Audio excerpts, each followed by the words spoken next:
do you believe that moving forward, the sort of the breadth and the majority of ESG and sustainable investing will be more of a comprehensive analysis that you both have laid out, as opposed to perhaps just the more historical viewpoint of it being exclusionary or sustainable only types of companies?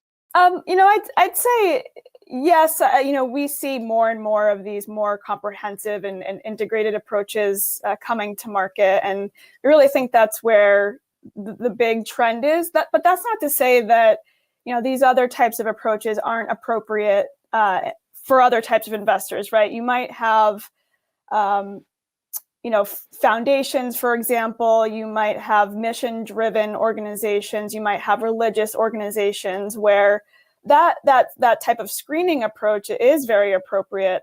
We also think you can do sort of an integrated approach for those types of investors, but that's not to say that those other approaches are bad or not appropriate for certain types of investors. But we do believe that this idea of this comprehensive, fully integrated, really focusing on those material issues like Catherine described, that's where we're seeing most of the product development, but also most of the interest from our clients as well.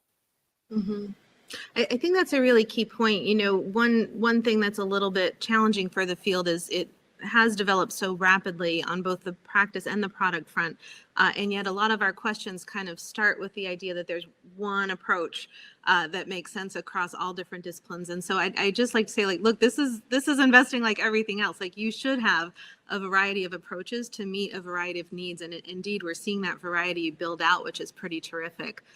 What I think has really shifted, though, and accelerated in the last few years in particular, is that the starting premise for a long time in the field was, hey, I'm going to take something that is somehow complete or good as an investment process, and then I'm going to subtract stuff from it.